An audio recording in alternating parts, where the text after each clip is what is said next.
এবারে কতগুলো জায়গায় খুব সমস্যা হয়ে যায়। সমস্যা নতুন সরকারের ক্ষেত্রে একটা হয়, যদি স্কিমটা এমন হয় যে আয়ের নিরিখে বা তার রোজগারের নিরিখে, তাহলে প্রচুর লোক বাচ্চা। নতুন সরকারের যদি কেউ এটা এটা নিয়ে ভাবনা চিন্তা করেন, তাহলে বোধহয় মানুষের একটা প্রত্যাশা পূরণ হবে। এবারে কি হলো, আস্তে আস্তে ধীরে ধীরে এই গত 15 বছরে বিভিন্ন ভাবে এটা কমতে থাকছে। এই যে ন্যারেটিভটা বিজেপি তৈরি করলো, আমি আবার বলেছি, একটা নির্বাচনের আগে একটা একটা চূড়ান্ত জায়গায় ক্লাইম্যাক্সে তৃণমূলের আপামর বিভিন্ন সেকশন, বিভিন্ন শ্রেণীতে এটা কাজ করেছে। এবং বিশেষ করে নির্বাচনের ফলাফলের পরে আমরা বুঝতে পারছি আয় যেটা বেড়েছে। আমরা দেখেছি আয় দুটো তিনটে জায়গায় বেড়েছে, পারেন এটা বলুন। বেশি কিছু নেই, কিন্তু একটা জায়গা খুব আলাদা করে লেখা আছে, সেটা হচ্ছে ব্যাঘ্র পর্যটনে জোয়ার আসবে। সেইটা কি নতুন সরকার তার পরিবর্তনের উদ্যোগী হবে, এবং সেটা কি তারা পারবে এই কাজটা করতে? কোনো মুখ্যমন্ত্রী এই কাজ করার শোভাও পায় না, আর ভাবাও যায় না এই কাজ তিনি করতে পারেন।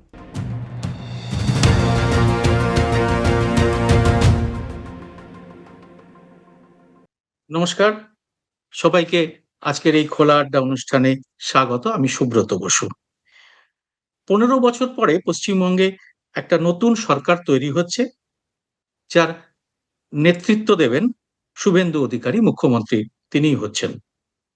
এর আগে আমরা 35 বছরের বাম শাসনের পরিবর্তন দেখেছি, আবার এখন 15 বছরের মমতা শাসনের অবসানও আমরা দেখছি। এই প্রতিটি শাসনের পরিবর্তন রাজ্যের জনতার কাছে একটা নতুন আশা, একটা নতুন বার্তা নিয়ে আসে। আমরা আজকে এই বিষয়টিকে নিয়েই আজকে আমরা এই অনুষ্ঠানটি করছি, যে আগের সরকারের পতনটা ঠিক কেন হলো, এবং কি কি কারণে মানুষ সেই সরকারের কাছ থেকে মুখ ফিরিয়ে নিল, এবং যে পরিবর্তনগুলো মানুষ আশা করেছিল 35 বছরের বাম শাসনে, আহ, সেইগুলো কি মমতা সরকার পূর্ণ কতটা করতে পেরেছিল, এবং নতুন সরকার কি কি ভাবে সেগুলোকে সেই মানুষের প্রত্যাশা পূরণ করবে, এই সমস্ত বিষয়টি আজকে আমরা বিশ্লেষণ করার চেষ্টা করব। আজকে আমাদের সঙ্গে এই অনুষ্ঠানে রয়েছেন আহ, প্রবীণ সাংবাদিক এবং রাজনৈতিক বিশ্লেষক গৌতম বন্দ্যোপাধ্যায়। গৌতম দা, প্রথমেই আপনাকে আজকে আমাদের এই অনুষ্ঠানে স্বাগত। আপনি 35 বছরের বাম শাসনের পরিবর্তন আমরা সক্রিয়ভাবে দেখেছি সাংবাদিকতার জীবনে, এবং তারপরে 15 বছর, সেটাও আমাদের সাংবাদিকতা জীবনের শেষ দিকে আর কি আমরা দেখলাম। তো আপনি সমস্ত বিষয়টি, সেই 35 বছরের বাম শাসনে মানুষ যাতে বিরক্ত হয়ে পরিবর্তন করেছিল, এই গত 15 বছরে আমরা সেটা কি পেলাম? সেই আহ, মানুষের সেই আশাভঙ্গটা কি কি জায়গায় কোথা থেকে হলো, এবং নতুন সরকারের কাছে আমাদের প্রত্যাশা কি, এই জিনিসটা যদি আজকে আপনি আমাদের সামনে বিশ্লেষণ করেন, গৌতম দা। দেখো সুব্রত, প্রথমত বলছি যে নতুন সরকার কালকেই শপথ নেবে। আমরা জেনেওছি যে শুভেন্দু অধিকারী মুখ্যমন্ত্রী পদে শপথ নিতে চলেছেন, অমিত শাহ বলেও দিয়েছেন, এবং আমরা সকলেই আন্দাজ করেছেন। তোমার মনে আছে নিশ্চয়ই, আমরা আগের এপিসোডে আমি এই কথাটাই হ্যাঁ বলেছি। হ্যাঁ, আমরা এটাই বলেছিলাম। বলেছেন যে শুভেন্দু অধিকারী ছাড়া আর কোনো দ্বিতীয় কোনো মুখ সেখানে নেই, কারণ এইরকম ভাবে মানে লড়াই করে। ভবানীপুর আবার মুখ্যমন্ত্রী পেল। হ্যাঁ হ্যাঁ হ্যাঁ হ্যাঁ, হ্যাঁ। ভবানীপুর ভবানীপুর কেন্দ্র। হ্যাঁ হ্যাঁ, ভবানীপুর কেন্দ্র আবার মুখ্যমন্ত্রী পেল। হ্যাঁ, ভবানীপুর কেন্দ্র। এবং এবং এটুকু আমি বলে দিচ্ছি যে এখনো যদিও ঠিক হয়নি, ভবানীপুর কেন্দ্র থেকেই উনি রেখে দেবেন, এবং নন্দীগ্রামটা হয়তো ছেড়ে অন্য সেখানে যাবেন। এটা কারণ ভবানীপুর থাকলে ওনার যে জোটটা হবে কলকাতায় এবং শহরে, আরবান পিপুলের মধ্যে, সেটা খুব প্রয়োজন। কিন্তু এমনিতে গ্রামের লোক, গ্রামের ছেলে সংগঠন আছে, সেই জন্যই এটা রাখবেন। এবার দেখো, প্রথম কথা বলি, আমি আগে বলি, শুভেন্দু অধিকারী যে সংগঠক হিসেবে বরাবরই নাম ছিল, এ নিয়ে কোনো বলতেই খুবই সুনাম ছিল। কেন সুনাম ছিল? মমতা বন্দ্যোপাধ্যায়ের বহু জায়গায় সংগঠন বাড়িয়েছিলেন শুভেন্দু অধিকারী। এমনকি যে মুর্শিদাবাদে পর্যন্ত আমরা জানি অধীর চৌধুরীর কাছ থেকে কার্যত ছিনিয়ে নেওয়া, বিভিন্ন লোককে নিয়ে আসা এবং তৃণমূলে সামিল করানো, এ সমস্ত শুভেন্দু অধিকারী করেছিলেন দিনের পর। হুম। ওনার সঙ্গে রাগটা হলো ওই অভিষেক বন্দ্যোপাধ্যায়। অভিষেক বন্দ্যোপাধ্যায়কে হঠাৎ করে মমতা বন্দ্যোপাধ্যায় একবারে মঞ্চে মঞ্চে দাঁড়িয়ে সবার সামনে জনসভায় বলে দিলেন একটা নতুন একটা দল করে, যেখানে উনি যুব সভাপতি শুভেন্দু অধিকারী তার সঙ্গে যুবা বলে একটা দল করে দিলেন, মানে দলটা সংগঠনের একটা শাখা করে দিলেন, তার মাথায় করে দিলেন অভিষেক। এই তো শুরু হলো, যা মনোমালিন্য উষ্মা যা হলো তার বেরিয়ে এলো। যেটা আমরা দেখেছিলাম বামেদের সময় সাংঘাতিক ভাবে শিল্প ক্রমাগত চলে যাচ্ছিল এই রাজ্য থেকে, এবং নতুন শিল্প আসছিলই না, কিছুতেই আসছিল না। একটা মিলিটেন্ট ট্রেড ইউনিয়নিজম যেটা হচ্ছিল, ভীষণ রকমের একটা জঙ্গিয়ানা, মানে এই শ্রমিক আন্দোলনের নামে। এবং এটা এমন ভাবে বাড়তে শুরু করেছিল যে প্রাইভেট এন্টারপ্রাইজ যারা ছিল তারাও বন্ধ করে দিচ্ছিল। আমি জানি সেন্ট্রালে কারখানা কিভাবে বন্ধ হয়েছে, কাঁচ কারখানা বন্ধ হয়েছে, পাট কারখানাগুলো, মানে পাটের শিল্প কিভাবে নষ্ট হয়েছে হচ্ছিল দিনের পর দিন। আর নতুন কোনো ভিশন দেখা যাচ্ছিল না যে কি শিল্প আসতে পারে। কিন্তু যেটায় বামেদের একটা খুবই একটা সাফল্য ছিল সেটা ছিল ভূমি সংস্কার। এ নিয়ে কোনো প্রশ্ন নেই, তখন ভূমি সংস্কারটাই তারা খুবই সেটা তারা সাকসেসফুলি। বলেছিল কৃষি আমাদের ভিত্তি, এবার বুদ্ধবাবু সেটাকে শিল্পে পরিণত করতে চেয়েছিল। এই বুদ্ধবাবু এসে চেষ্টা করলেন এটাকে ঘোরাবার সমস্ত জায়গাটা, যাতে নতুন ভাবে একটা শিল্প আসতে পারে। এইটা আমরা জানি সবটাই, সিঙ্গুরে টাটাকে জমি দেওয়া হলো। এবারে এই যে সিঙ্গুরের যে আন্দোলনটা, আমি তার প্রথম দিন থেকে ছিলাম, একদম আমি সরাসরি সেখানে তখন যেহেতু টেলিভিশনে আছি, আমি প্রত্যেকদিন গিয়েছি বিভিন্ন আমিও লোকেশনে। আনন্দবাজারের পক্ষ থেকে ওই সময় তুমিও সিঙ্গুরটা গেছো, কভার হ্যাঁ, করেছি, তুমি সিঙ্গুরটাই কভার সিঙ্গুর করেছি। গেছো। এবং যেদিন যেদিন মমতা বন্দ্যোপাধ্যায়কে রাত্রে বের করে দেওয়া হচ্ছে সেখান থেকে ট্রেনে হিসড়ে, সেখানেও সেদিন রাত্রে গোটা রাত্রি আমি সেখানে ছিলাম, হুম, আমি গোটাটাই দেখেছি। হুম। যেটা ছিল সেই সময় একটা সাংঘাতিক উদ্দীপনা ছিল। সেই উদ্দীপনাটা কিসের ছিল জানো?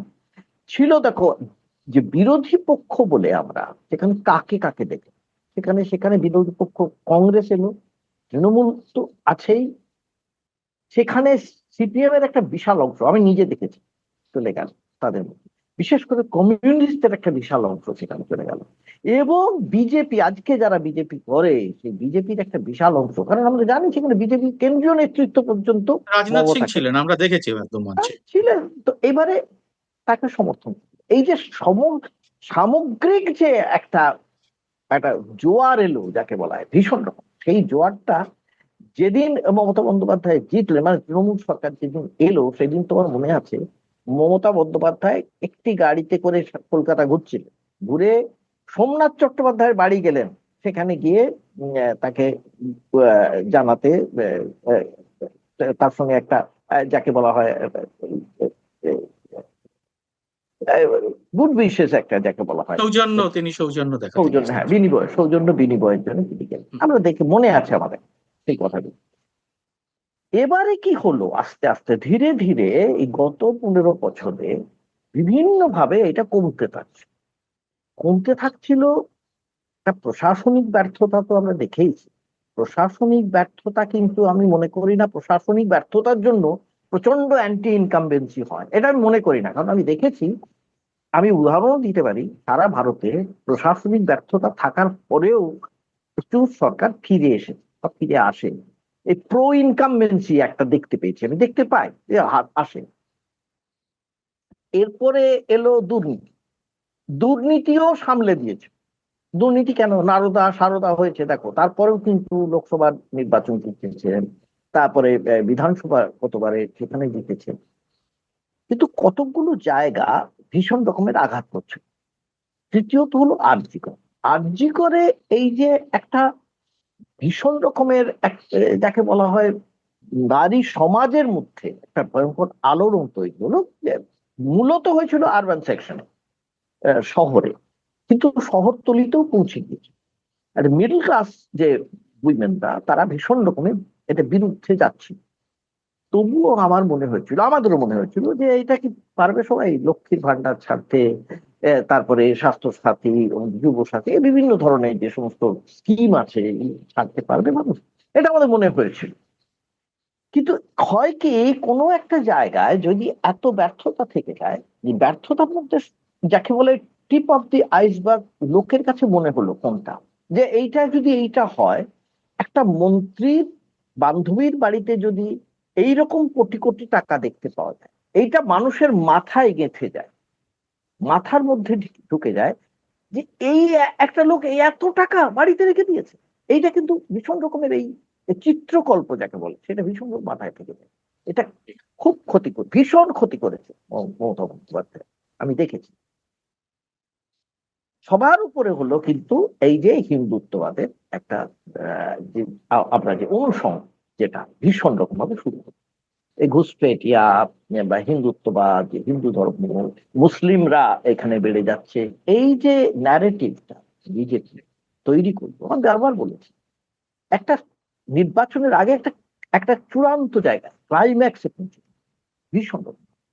এবং এটা প্রায় প্রতিটি নিম্নবিত্ত থেকে মধ্যবিত্ত থেকে উচ্চবিত্ত পরিবার, বিভিন্ন পরিবারের সঙ্গে আমি কথা বলে দেখেছি শেষ পর্যন্ত, তারা সবাই এটাকে গ্রহণ করছে ভেতরে ভেতরে ভেতরে ভেতরে।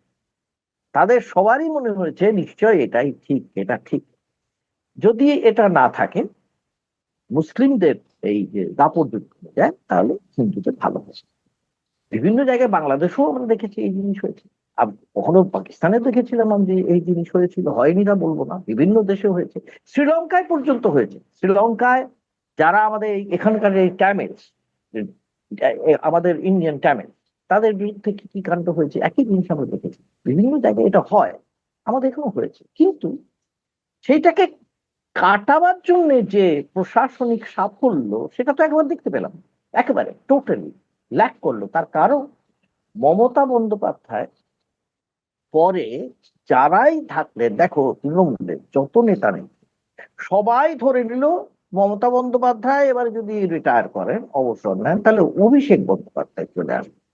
দেখো এই জিনিসটা কিন্তু আমি বলছি তৃণমূলের আপামর বিভিন্ন সেকশন, বিভিন্ন শ্রেণীতে এটা কাজ করেছে।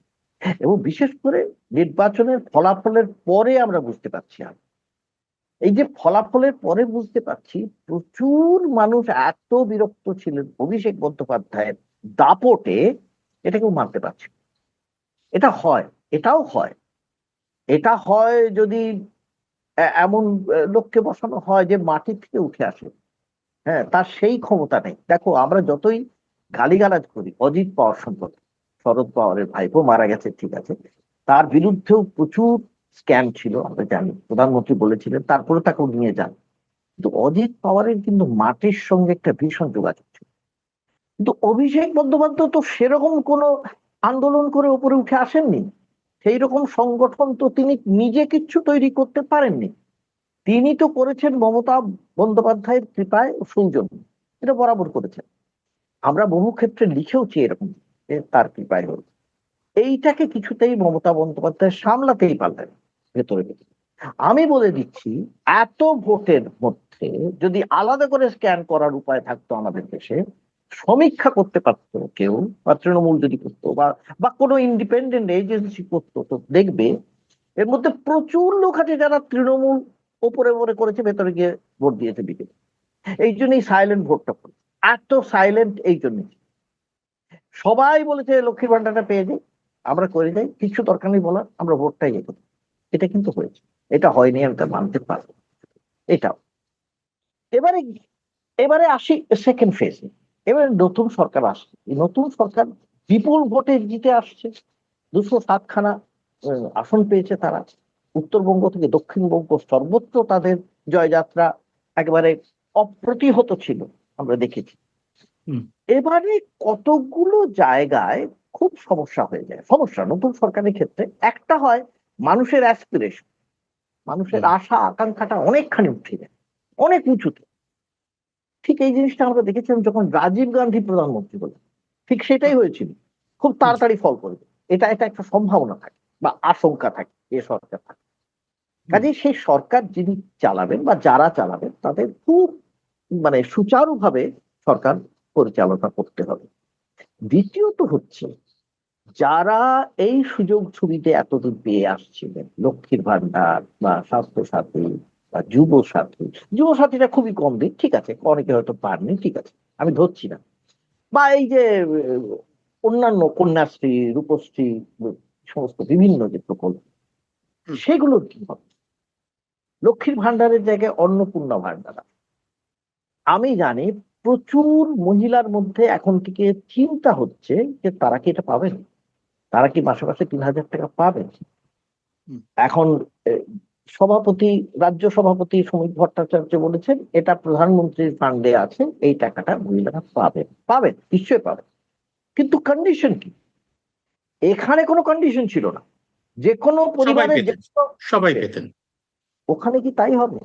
এখনো পর্যন্ত আমরা কিন্তু জানি না কি স্কিমটা কি হবে। যদি স্কিমটা এমন হয় যে আয়ের নিরিখে বা তার রোজগারের নিরিখে, তাহলে প্রচুর লোক বাদ যাবে। আমি কেন বলছি বাদ যাবেন, বাদ যাবে ঠিক কি বেঠিক আমি সেটার মধ্যে এখন যাচ্ছি না। আমি শুধু একটা কারণে বলছি, এখানে বিশেষ করে কেন্দ্র সরকারের যা আহ, যা নীতি, সেই নীতিতে নন প্রোডাক্টিভ ফান্ডে ওরা টাকা খরচা করতে বেশি চান, একেবারেই চান, কারণ সেইভাবেই নীতিটা, আর্থিক নীতিটা তৈরি হচ্ছে। কাজে সেখানে যদি নন প্রোডাক্টিভ ফান্ডে এমন জায়গায় টাকা আছে, তো সেখানে টাকা দেওয়ার দরকার নেই, সেখানে আমরা দেবো, টাকাটা বন্ধ করে দেবো। সমস্যা হয় কি, অনেকের কাছে মনে হতে পারে হ্যাঁ ওর 1,500 টাকা দরকার নেই, কিন্তু টাকা যখন আসে তখন তো ভালো লাগে। 1,500 টাকা চলে এলো ব্যাংকে, জমা পড়ে গেল মাসের প্রথম, আর যেই মুহূর্তে বন্ধ হয়ে গেল 2 মাস 3 মাস পরে মনের মধ্যে খচখচ করে যে আমার এই টাকাটা বন্ধ হয়ে গেল কেন। এইটা থেকে একটা কোথাও একটা ক্ষোভ, কোথাও একটা উষ্মা তৈরি হতে পারে, এইটা নাম্বার ওয়ান। আবার এমন যদি হয় না অন্নপূর্ণা ভান্ডার সবাই পাবে, হতে পারে, সেটা আমরা জানি না, তাহলে তো লোকের খুব লাভ হবে। কিন্তু বিজেপির যে সংকল্প পত্র, তাতে হুম। কিন্তু মহিলাদের মাসিক 3,000 টাকা দেওয়ার কথা যেটা বলা হয়েছে, সেটা হুম। নিম্ন এবং মধ্যবিত্তদের জন্য। উচ্চবিত্তের কথা কিন্তু সেখানে সংকল্প পত্রে খুব পরিষ্কার করে উল্লেখ করা হয়নি যে সবাই পাবে। না, এক নম্বর সেটা তুমি যেটা সংকল্প বলেছো, পত্রে হ্যাঁ উল্লেখ করা হয়নি। এবারে মধ্যবিত্ত কাকে বলা হয়, তার তো একটা একটা তার তো একটা ইনফ্যাক্ট তার তো কিছু কিছু ক্রাইটেরিয়া থাকে।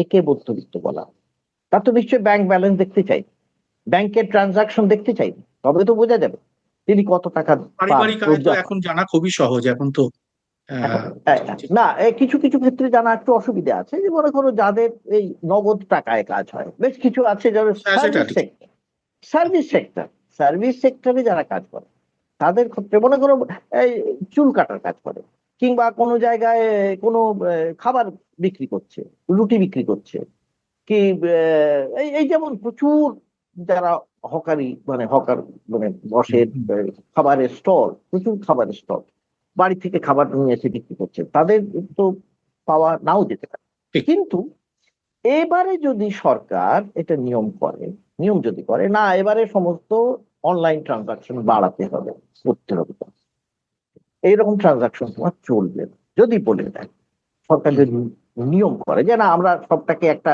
নিয়মের মধ্যে বাঁধতে চাই, তাহলে কিন্তু প্রচুর মানুষ এই সুবিধাটা পাবেন।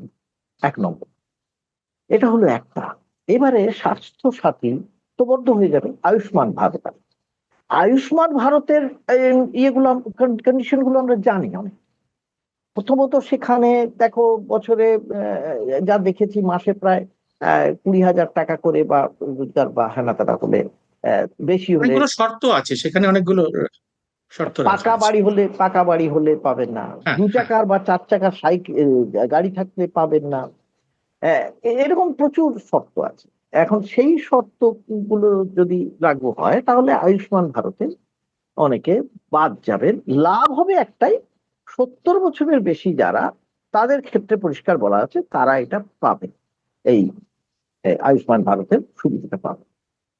কিন্তু এই কিছুদিন আগে ইন্ডিয়া টুডেতে একটা, মনে আছে এই জানুয়ারি ফেব্রুয়ারিতে একটা রিপোর্ট বেরিয়েছিল, ওরা একটা যাকে বলা হয় স্টিং অপারেশন টাইপের করেছিল, এবং সেখানে প্রচুর নার্সিং হোম, সেখানে বলেছিল দিল্লিতে করেছিল, হরিয়ানায় করেছিল, তারা বলে দিয়েছিল আমরা ক্যাশলেস আয়ুষ্মান ভারত দিই, বিনা কারণ আমাদের প্রচুর টাকা বাকি, সরকার প্রচুর টাকা, কোটি কোটি টাকা বাকি আপনার দিচ্ছি না, পরিষ্কার কথা, এটা কিন্তু পরিষ্কার রেকর্ডেড আছে এটা কিন্তু অনলাইন। স্বাস্থ্য সাথীর বিরুদ্ধেও এই অভিযোগ উঠেছিল যে উঠেছে বেসরকারি উঠেছে হাসপাতালগুলো তারা এই স্বাস্থ্য সাথীর কার্ড গ্রহণ করে না।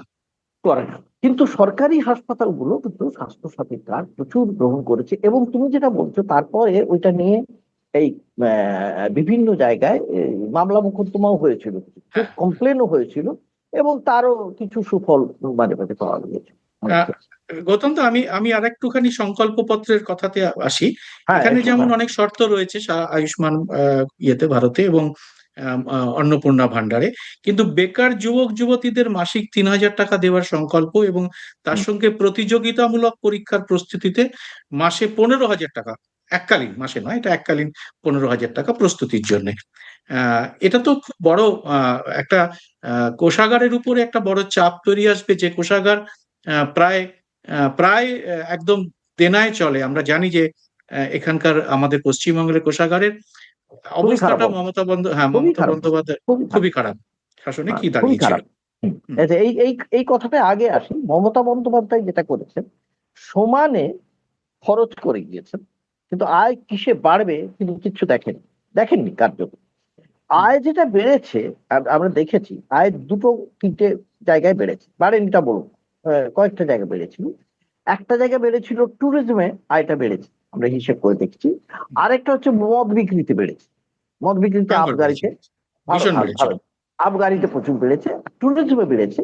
আর এমএসএমই তেও কিছু বেড়েছে, বাড়েনি বলবো, এমএসএমই হুম, তেও বেশ কিছু বেড়েছে বেড়েছে। হুম, যারা হুম, বিশেষ করে ইকোনমিস্ট আছে তারা ভালো বলতে পারবে। হুম। এটা অশোক মিত্র যেরকম বলবেন, হয়তো বলতে পারবেন তাদের অবস্থা কিরকম ছিল। কিন্তু অমিত মিত্র, বাকি কিন্তু বাকি হ্যাঁ, হ্যাঁ, অমিত মিত্র। হ্যাঁ, অমিত মিত্র, সরি, হুম, অশোক মিত্র তো ইয়ে, হুম। আমাদের সময় ওটাই। বলছে। হ্যাঁ। হুম, তো এবারে দেখো, এই যে আয় বাড়লো না, তার কারণ কি? তার কারণ হচ্ছে শিল্প এলো না। এবারে শিল্প মানে কি? শিল্প, হেভি ইন্ডাস্ট্রি। হুম, হেভি ইন্ডাস্ট্রি, সেই যে টাটা চলে গেল, এটা মমতা বন্দ্যোপাধ্যায় অ্যাবসলিউটলি ফেইল। মমতা ব্যানার্জি কাউকে বন্দ্যোপাধ্যায় সেরকম ভাবে আনতে পারেন এখানে। কারণ কি? তার কারণ, প্রথম কারণ হচ্ছে জমি, ল্যান্ড অ্যাকুইজিশন যে সমস্যা, সারা ভারতেই আছে, পশ্চিমবঙ্গে সবচেয়ে কঠিন। এই জমি কোথায় পাওয়া যায়, দ্যাট ইজ ভেরি ইম্পর্টেন্ট। জমি যদি না পাওয়া যাবে, হেভি ইন্ডাস্ট্রি কি করে হবে? দ্বিতীয় কথা হচ্ছে, যদি বা জমি পাওয়া গেল, যেভাবে হোক জমি অধিগ্রহণ সরকার করলো, যেভাবে করুক আমার দরকার নেই, কিভাবে করলো, কাকে উচ্ছেদ করলো, সে তো আলাদা ইস্যু। জমি উচ্ছেদ করে করা হলো কি, আইনগত ভাবে করা হলো কি, কিভাবে করা হলো, পরের কথা। জমি যদি না পাওয়া যায়, তাহলে হেভি ইন্ডাস্ট্রি হওয়া খুব মুশকিল। আর হেভি ইন্ডাস্ট্রিজ বলতে এখন কিন্তু খুব কমে গেছে। হেভি ইন্ডাস্ট্রিজ বলতে তুমি কি করবে? মেক ইন ইন্ডিয়ার হয়, বিভিন্ন গাড়ি কারখানা এটা হতো। গাড়ির অবস্থা, হ্যাঁ হয়, বড় বড় গাড়ি, বিদেশ থেকে বিদেশি যে গাড়ি এখানে অ্যাসেম্বল হয়, তাতে লোক টোক রাখে এবং কিছু, আহ, কিন্তু সেখানে তো এই এই এই অনুসারী শিল্প সেরকম ভাবে হয় না। যদি সেটা হয় তাহলে প্রচুর লোকের চাকরি হবে। সেটা হবে কিনা আমরা জানি না, সেটা করতে পারবে ওরা, যদি করতে পারবে, করলে কোথায় করবে, কোন মানে জায়গায়? 15 বছর আগের সেই শিল্পর জায়গা থেকে আবার ঘুরে আসতে হবে পশ্চিমবাংলাকে, সেই কিন্তু সিঙ্গুরের আবার জায়গা থেকে, হ্যাঁ, টাটাদের। কিন্তু কিন্তু মুশকিল হচ্ছে, সেই শিল্পগুলো তো আর এখন কার্যকরী হওয়া মুশকিল। হুম, সেই শিল্পের জায়গাটাই তো পাল্টে গেছে। এখন আরেকটা জায়গায় সমস্যা হয়ে গেছে, যেভাবে যে এখানে কি হয়েছে তুমি লক্ষ্য করে দেখবে, এই যে গ্রাজুয়েট, এডুকেটেড পিপল, যারা গ্রাজুয়েট, যারা এডুকেটেড, তারা না পারে জমি কাটতে, মানে লেবারের কাজ করতে, শ্রমিকের কাজ করতে। আর না তাদের আছে কোনো স্কিল নেই। তার স্কিল যদি না থাকে ভালো রকম, এবং জমি কাটতেও না চান, তাহলে কি কাজ করবে? এটা খুব কঠিন, এই ব্যাপারটা এত কঠিন। এইটাই এবং এইটা এইখানে এইটা শেষ, আমরা এই বুদ্ধবাবুর পরে এটা খুব বেশি কেউ ভেবেছেন বলে আমরা কিন্তু তার আমার কোনো না, প্রমাণ পাইনি যে এটা নিয়ে না, খুব গভীর চিন্তা ভাবনা। অতএব নতুন সরকারের যদি কেউ এটা এটা নিয়ে ভাবনা চিন্তা করেন, হুম। তাহলে বোধহয় মানুষের একটা প্রত্যাশা পূরণ হবে এই দেখো, যে। কর্ণাটকে একটা প্রশ্ন, এই প্রসঙ্গেই বলে দিই, কর্ণাটকে এসেই ওরা এটা শুরু করে, এই স্কিল ডেভেলপমেন্টটায় একদম ঠিক, আলাদা করে। ঠিক। আমাদের দেশেও প্রধানমন্ত্রীর দিক থেকে স্কিল ডেভেলপমেন্টের একটা প্রজেক্ট হয়েছিল। সেই স্কিল ডেভেলপমেন্টের যে সিএজি রিপোর্ট, সেই রিপোর্ট তুমি জানো অনেকদিন আগে বেরিয়েছে। হ্যাঁ, তার এটা অর্ধেক টাকা চুরি হয়েছে, হ্যাঁ, অর্ধেক সেটা টাকাই খুব। চুরি হয়েছে, এবং এবং তার কোনো স্কিল, কিচ্ছু স্কিল ডেভেলপড হয়নি, এবং টাকা এত এত বেশি চুরি হয়েছে, মানে ওটা কিছু, মানে ব্যাংক ব্যাংক অ্যাকাউন্ট থেকে আরম্ভ করে সমস্ত হাস্যকর ফ্রড হয়েছে। হাস্যকর হ্যাঁ, হয়েছে। কর্নাটকে কিন্তু ওরা আমি করেছে। বলছি যে আপনি এইখানে স্কিল ডেভেলপমেন্টের সঙ্গে সঙ্গে যে জিনিসটা এই সংকল্পপত্রে আসে সেটা হচ্ছে যে 5 বছরে 1 কোটি নতুন চাকরির প্রতিশ্রুতি আছে। প্রধানমন্ত্রী এর আগে 2 কোটি চাকরির প্রতি বছর দিয়েছিলেন। তো এবার 5 বছরে আমাদের পশ্চিমবাংলায় 1 কোটি চাকরির প্রতিশ্রুতি তারা দিয়েছে, যেটাতে 33% মহিলাদের জন্য সংরক্ষিত থাকবে। এটা তো খুব বড় ব্যাপার, মহিলাদের সংরক্ষণ যদি হয় 33%, তাহলে তো সেটা খুবই খুবই গুরুত্বপূর্ণ ব্যাপার সমাজের পক্ষে এবং এবং মহিলাদের পক্ষেও। এটা যেটা বলছো সুব্রত, যে খুবই খুবই ইম্পর্টেন্ট, খুব গুরুত্বপূর্ণ, কিন্তু একটা জিনিস মাথায় রাখা দরকার, আমাদের দেশে এখনো যে লেটেস্ট রিপোর্ট, লেটেস্ট রিপোর্ট যদি দেখো কাজের ক্ষেত্রে, চাকরি আর কর্মসংস্থান দুটো তো এক নয়। ঠিক। চাকরি দেওয়া হবে কি কর্মসংস্থান করা হবে? হুম। কর্মসংস্থানের ব্যাপারে আমাদের যে বলা হচ্ছে সারা ভারতের ক্ষেত্রে, যে রিপোর্ট গুলো দেখানো হয় তাতে লক্ষ্য করবে, বাড়িতে যারা কাজ, বাড়ির হয়তো কোনো সেলাইয়ের কল চালান 2 জন 3 জন 4 জন মিলে, বা এই বিড়ি বাঁধছেন যারা 5 জন 6 জন, সেটাও যদি কর্মসংস্থানের মধ্যে ধরে নিই আমরা, তাহলে সেটা তো প্রপার কর্মসংস্থান হলো। কারণ দেখা যাবে সেখানে 5 জনে বা 7 জনে মিলে যে রোজগার করছে সেটা একজনের কটা কথা, মানে একজনের সে টাকাটা পাওয়া যায়। কিন্তু আমার দেখানো হলো যে আমি 7 জন এই কাজের সঙ্গে যুক্ত। কাজে এটা শুধু স্ট্যাটিস্টিক্সে হয় না, এটা বাস্তবে কতখানি প্রতিফলিত হচ্ছে, মানুষের মধ্যে যাচ্ছে কিনা, মানুষ কাজ পাচ্ছে কিনা, যে কাজটা করে তার লাভ হচ্ছে। দেখো এখন আমি সার্ভিস সেক্টর এদিকে যদি আসি, দেখো কলকাতা শহরে গিগ ওয়ার্কার্স, আমি যাদের বলি গিগ ওয়ার্কার্স, মানে যারা বাড়িতে বাড়িতে খাবার দিচ্ছে অনলাইনে, অনলাইনে যারা খাবার দিচ্ছে, তাদের কোনো ইন্স্যুরেন্স নেই, কিছুই তাদের ভবিষ্যৎ। তারা মোটরসাইকেলে যাচ্ছেন, খাবার দিচ্ছেন, তারপরে কালকে পেট্রোল ডিজেলের দাম যদি বাড়ার সম্ভাবনা অনেক বেশি, যদি বাড়ে, অন্য যাদের খাবার যে অনলাইন যে ডেলিভারি বা যারা রেস্টুরেন্ট, তাদের যদি অসুবিধা হয়ে যায়, কারণ ইতিমধ্যে বেশি বেড়ে গেছে গ্যাসের দাম, এবং আরো রেস্তোরাঁর খরচ অনেক বেড়ে গেছে প্রত্যেকটা বেড়ে রেস্তোরাঁ, গেছে, এবং মানুষের বিক্রিও মানে কমে গেছে তাদের। কমে গেছে। এটা একটা বিশাল একটা ফ্যাক্টর, তার একটা সেটাও একটা কিছু একটা। এবং বিশেষ করে এই যে ছেলে পুলেরা যারা কাজ করছে, তারাও নিশ্চয় একটা আশার মুখ দেখবে, বা নতুন সরকার এলে তাদের ভাববার নিশ্চয় ভাববে যে আমাদের কিছু হবে। এবং তাদের কিভাবে হবে, তাদের নিয়ে কোনো আলাদা প্রকল্প হবে কিনা, তাদের ক্ষেত্রেই এটাও কিছু কিছু রাজ্যে করা হয়েছে। তা আমাদের রাজ্যে কি হবে আমরা জানি আমাদের না। এখানে সরকারি চাকরির মানে কয়েক লক্ষ পদ খালি পড়ে রয়েছে, এবং গত কয়েক বছর ধরে স্কুলে কলেজে শিক্ষকতার চাকরি থেকে শুরু করে সরকারি বিভিন্ন দপ্তরে চাকরি প্রায় বন্ধ হয়ে গেছে।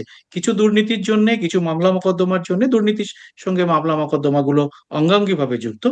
আহ, এই চাকরিগুলো যদি দিতে হয়, তাহলে তো সরকারের উপর, কোষাগারের উপর আরো চাপ পড়বে। আমরা শুধু এই ভাতা বা এইগুলোর সঙ্গে সঙ্গে এই চাকরিগুলো তো তাদের দিতে হবে, তাদের প্রতিশ্রুতির মধ্যে রয়েছে এটা, যে তো সরকারি। প্রতিশ্রুতির মধ্যে তুমি যে বলছো, চাকরিটা তো ভীষণ দরকার এই চাকরিগুলো। কারণ দেখো, এই সরকারের আমলে যেটা সবচেয়ে বেশি ক্ষতিগ্রস্ত হয়েছে বলে আমি মনে করি, সেটা হচ্ছে শিক্ষা ব্যবস্থা। এ নিয়ে কোনো ভুল নেই। প্রাথমিক শিক্ষা ব্যবস্থা ভীষণ রকমের অবহেলিত হয়েছে, সাংঘাতিক রকম। সমস্ত, আমি জানি বিভিন্ন স্কুল আছে, এমন এমন স্কুল আছে যেখানে না আছে বেঞ্চি, না আছে চেয়ার, না আছে ব্ল্যাকবোর্ড, না আছে কোনো ঘর পরিষ্কারের লোক, কিচ্ছু নেই। এটা প্রচুর খবর আমি দেখেছি, বিভিন্ন জায়গায় বেরিয়েছে। এবং কোনো জায়গায় ছাত্র নেই, টিচার আছেন 2 জন, কোনো জায়গায় ছাত্র বেশি, টিচার কম, অত্যন্ত কম। এই বিভিন্ন ধরনের সমস্যা সেখানে আছে। এই গোটা জিনিসটাকে ঢেলে না সাজালে প্রাথমিক শিক্ষা মার খাবে। এই প্রাথমিক, এই যে এলিমেন্টারি এডুকেশন যদি খুব ভালো রকম না করা হয়, একটা দেশের দাঁড়াবে কোথায়? এলিমেন্টারি এডুকেশনটা খুব ভালো হবে, তবেই তো দেশটা উন্নতি হবে, অগ্রগতির পথে এগোবে। সেইটা তো করতেই হবে। তুমি যেটা বললে এই চাকরিগুলো তো অবশ্যই সরকার হয়তো নিশ্চয় পরিকল্পনা আছে এবং এগুলো চাকরির দেখে। সঙ্গে সঙ্গে নতুন সরকারের সংকল্পপত্রে এটাও আছে যে তারা 45 দিনের মধ্যে সপ্তম পে কমিশন তারা চালু করবে, এবং সরকারি কর্মী এবং পেনশনভোগীদের তারা দিয়ে দেবে। এটা এই প্রতিশ্রুতি আছে। অতএব সরকারের উপর বাড়তি চাপ যেভাবে আসতে চলেছে তাদের, সেইটা সামলানোর জন্য কি সেই অ্যাসিস্ট্যান্স কেন্দ্রীয় সরকার থেকে পাওয়া সম্ভব? না, যদি অ্যাসিস্ট্যান্ট সরকার দেয় তাহলে একটা জায়গায় বন্ধ হতে হবে। আমি বারবার বলছি, তাহলে নন প্রোডাক্টিভ ফান্ডে টাকা বন্ধ কমে যাবে, কমাতেই হবে, নাহলে পারবে না তো। এই যে নন প্রোডাক্টিভ ফান্ডে মানে যে ভাতার কথা বলা হচ্ছে, এবং সমস্ত জায়গাটাই তো আমরা দেখেছি, জায়গাতে তুমি তো লক্ষ্য করেছো মহারাষ্ট্রের মতন ভাতার জায়গায়। পরিমাণও তো বেশ কয়েকটা সংকল্পপত্রে নতুন আছে, যেমন অন্তঃসত্ত্বা মহিলাদের এককালীন 21,000 টাকা করে দেওয়ার প্রতিশ্রুতি আছে। হ্যাঁ, এটাও তো একদম একটা বহু বড় টাকার একটা অঙ্ক এখান থেকে সরকারি এক্সচেঞ্জ থেকে আসবে। এবং কিন্তু এখানে আমি জানি দেখো, না যে প্রতিশ্রুতির মধ্যে নেই যে পুজোর যে ক্লাব গুলোকে না ওটা মমতা ওটা বন্দ্যোপাধ্যায় কখনোই সেটা থাকবে প্রতিশ্রুতির মধ্যে নেই, সেটাতে তারা যাবেন কিনা, না। নতুন সরকার সেটাতে যাবেন আমরা কিনা ধরে সেটাতে। নিলাম, আমরা ধরে নিলাম হয়তো ওটা যাবে না, ওটা হয়তো একদমই ধরে নিলাম। একদমই একদমই হ্যাঁ, ঠিক। সেটা ধরে নিলাম। একদমই ঠিক। সেটা খানিক, কিন্তু সেটাই খুব বিরাট টাকা, কিন্তু আমি দেখেছি বিশাল টাকা, মানে খরচ যেটা হয় তাতে খুব কোষাগারের উপরে খুব ইয়ে পড়ে, তা বড় রকমের চাপ পড়ে তার কোনো কিন্তু না। আয়ের জায়গাটা তো কোনো পরিষ্কার কিছু নেই, যদিও শিল্প আনার কথা বলা হয়েছে, এবং কুলপি এবং তাজপুরে গভীর সমুদ্র বন্দর করার কথা হয়েছে, যেগুলো থেকে ভবিষ্যতে হলে নিশ্চয়ই রেভিনিউ জেনারেট করবে।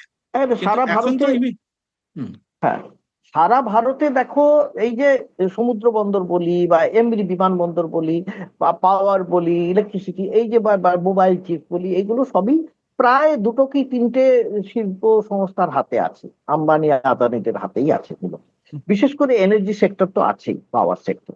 পাওয়ার সেক্টরে ইস্টার্ন কোলফিল্ডসে জায়গা আছে, সেখানে কয়লা ওঠে, এবং সেই কয়লা উঠলে সেখানে যদি গ্রাজুয়ালি যেটা হবে, ওখানে লোক কমিয়ে যদি ওখানে আদানিকে জায়গা দেওয়া হয় বা আদানিকে কিছু ইয়ে করা হয়, মানে আহ, আদানির মতো কোনো সংস্থাকে, আদানিকেই বলছি না, কোনো ওই ধরনের কোনো সংস্থাকেই আবার বেসরকারি সংস্থাকে ওখানে যদি এমপ্লয় করা হয়, তাহলে কি হবে, সরকারের খরচ অনেক কমে যাবে, খরচ কমবে, কিন্তু প্রাইভেট মালিকানা, প্রাইভেট, একেবারে প্রাইভেট মানে প্রাইভেটাইজ হয়ে যাবে, এটা গ্র্যাজুয়ালি হতে পারে। এবং সেটা যে হবে না এমন কোনো কথা তো কেউ বলেনি, এবং এরাও বলেনি।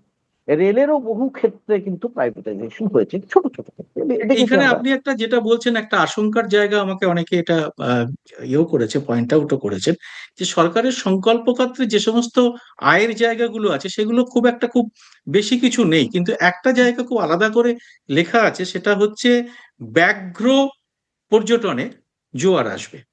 তো হুম, এটা একটা আশঙ্কারও জায়গা আছে যে হুম। পর্যটন থেকে, হয়তো ব্যাঘ্র পর্যটন থেকে যদি আয় রেভিনিউ জেনারেট করতে যায়, তার একটা উল্টো ফল একটা কিন্তু আসার ইয়ে আছে। সেখানে যদি বেসরকারি বিনিয়োগ বেশি আসে, তাহলে সুন্দরবনের মতো একটা খুব গুরুত্বপূর্ণ একটা পরিবেশগত যে একটা জায়গা, সেখানে কোনো রকম ডিস্টারবেন্স হবে কিনা, এইটা নিয়ে কিন্তু পরিবেশবিদদের উদ্বিগ্ন হওয়ার যথেষ্ট জায়গা আছে।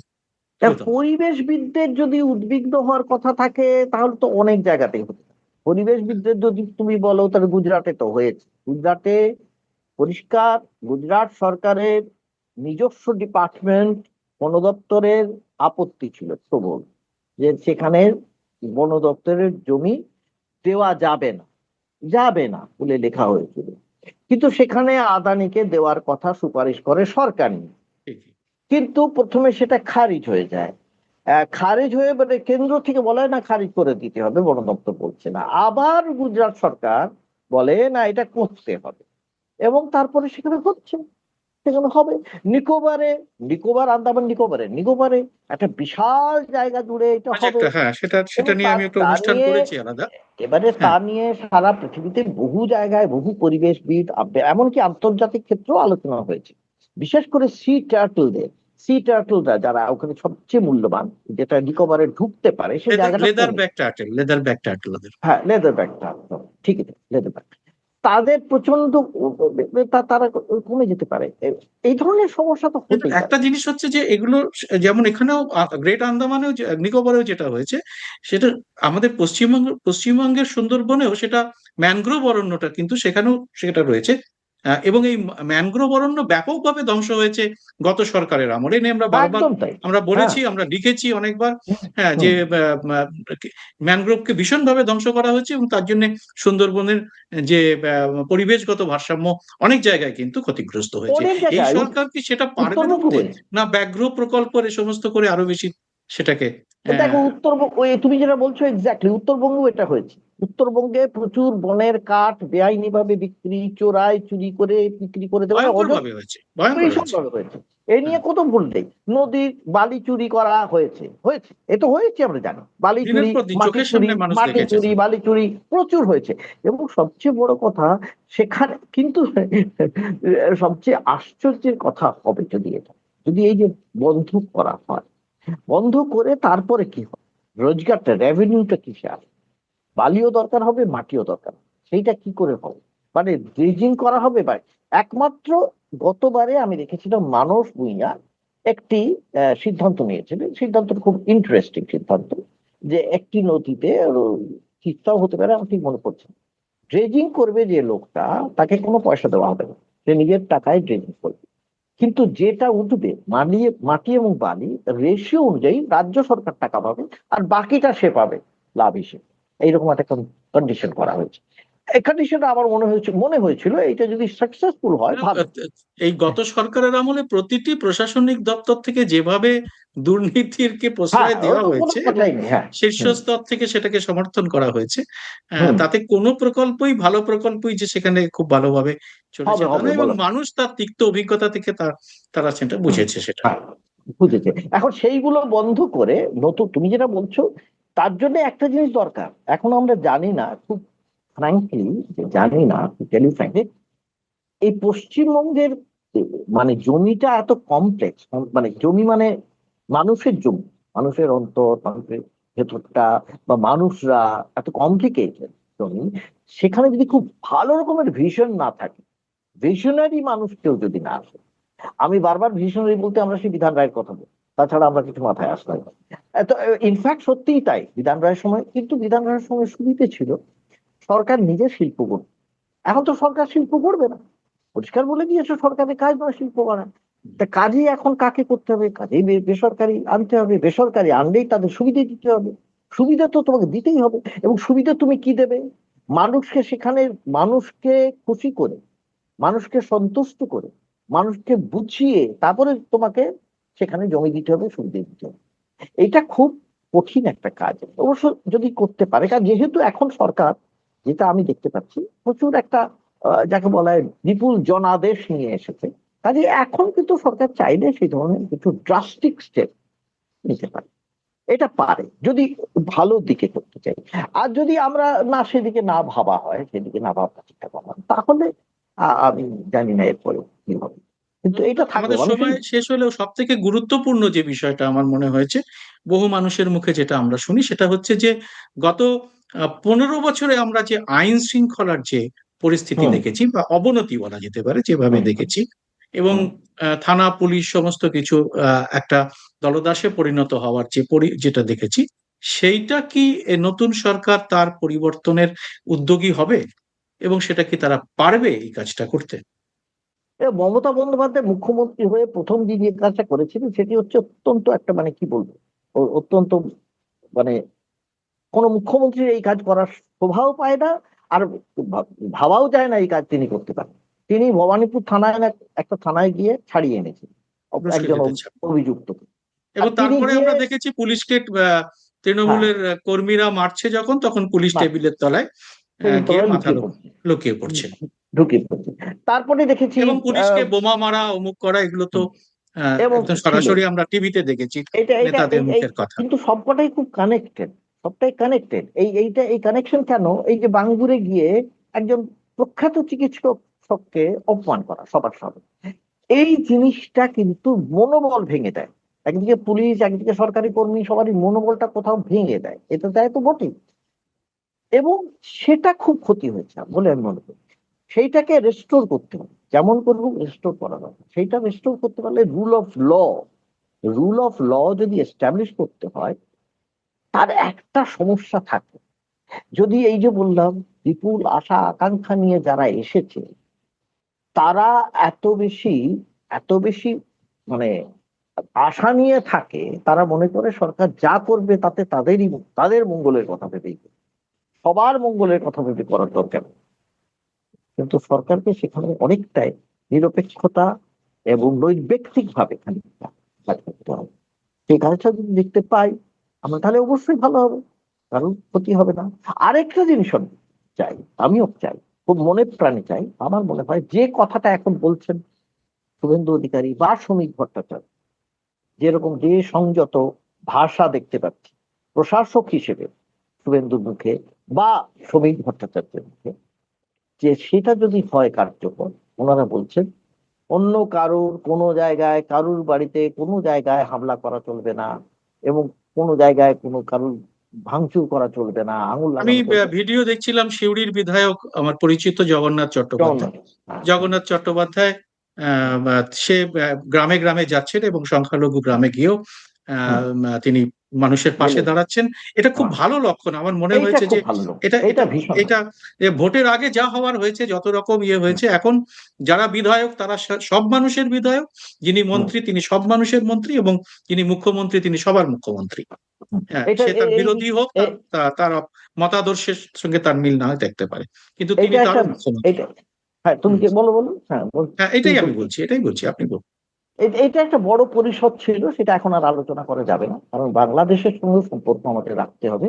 বাংলাদেশের সঙ্গে বৈদিক সম্পর্ক, বৈদেশিক সম্পর্ক, বাণিজ্যিক সম্পর্ক সবই বজায় রাখতে হবে। বাংলাদেশ সরকারও সেটা চাইছে।